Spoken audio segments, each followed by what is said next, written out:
saya akan ke Anda sekarang begitu. Tadi kita juga sudah mendengarkan dari dua narasumber kita terkait dengan seperti apa sebetulnya kondisi dari China saat ini dan juga sebetulnya dari produser juga begitu dari dalam negeri ada Bumi juga. Nah, tadi yang menarik adalah terkait dengan pernyataan dari Sean yang menyebutkan bahwa sebetulnya juga di satu sisi meskipun saat ini juga China mungkin tengah tertarik ya dengan batubara dari Rusia, tapi juga tidak akan sepenuhnya juga mengganggu supply chain ataupun juga pasokan yang ada dari Indonesia juga. Anda sendiri melihat sebetulnya seperti apa? Apakah betul begitu tadi pernyataan Sean? Ya, saya rasa ada benarnya ya, karena kalau kita lihat dari tingkat kalori yang diekspor dari Indonesia ke China itu mayoritas adalah 3.800 kalori. Jadi itu termasuk kalori yang rendah. Jadi sementara Rusia itu mayoritas di atas 4.500 kalori. Jadi ada perbedaan segmen pasar sih sebenarnya. Kebutuhan akan jenis batu bara itu kan berbeda-beda. Jadi selama masih yang diekspor antara Indonesia dan Rusia itu berbeda, jadi kemungkinan tidak akan terlalu mengganggu pasar Indonesia di China ya.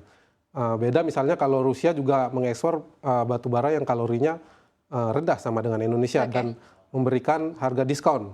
Itu akan berdampak sangat signifikan sih terhadap pasar kita di sana. Tapi tadi kalau dari pernyataan Dilip sendiri menyebutkan bahwa ada efeknya begitu ya. Benar, sejauh ini seperti apa begitu Anda melihatnya, dan tadi adalah bergantung kepada seberapa lama kondisi ini terjadi begitu kan. Anda melihatnya seberapa lama kondisi ini terjadi bisa akhirnya berdampak betulan begitu kepada market kalau kita? Kalau kita lihat dampaknya pasti ada ya, karena kalau kita lihat ekspor batubara Rusia ke China itu kan melonjak 14%, sementara dari Indonesia malah turun 40% year on year ya di bulan Juli. Jadi kalau misalnya seandainya Rusia tidak memberikan diskon, mungkin volume ekspor kita akan lebih tinggi dari Indonesia ke China begitu dengan ada kalori yang sama misalnya. Tetapi karena Rusia memberikan diskon yang cukup besar, jadi China lebih memilih ke batubara dari Rusia dengan kalori yang sama begitu. Sama seperti dengan Australia. Jadi kalori yang ditawarkan oleh Rusia itu yang setara dengan dari Australia itu harganya sangat jauh. Di Australia itu 210 per ton, sementara Rusia memberikan 150 per ton. Jadi selisih harga itu yang membuat China lebih memilih Rusia dan bisa berdampak ke pasar Indonesia sih.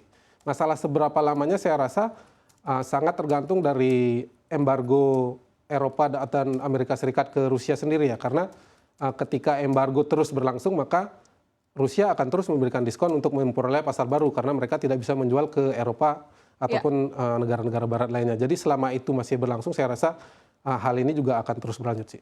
Oke, gitu ya. Tadi disebutkan juga bahwa sebetulnya tidak perlu terlalu khawatir terkait dengan kondisi yang ada saat ini. Tapi kalau kita lihat datanya juga bahwa sebetulnya ekspor Indonesia untuk batubara untuk China sendiri ini sebetulnya by data sudah ada penurunan begitu. Benar. Anda melihatnya sebetulnya apakah kita perlu khawatir begitu dengan hal ini, dan mungkin kalau kita breakdown lagi alasan dari data ini juga dari angka ekspor kita ini juga turun seperti apa? Ya, saya rasa kalau khawatir masih terlalu dini ya, karena kita tahu saat ini supply dari batubara itu agak sedikit ketat begitu, kemudian demand-nya masih sangat tinggi kayak gitu.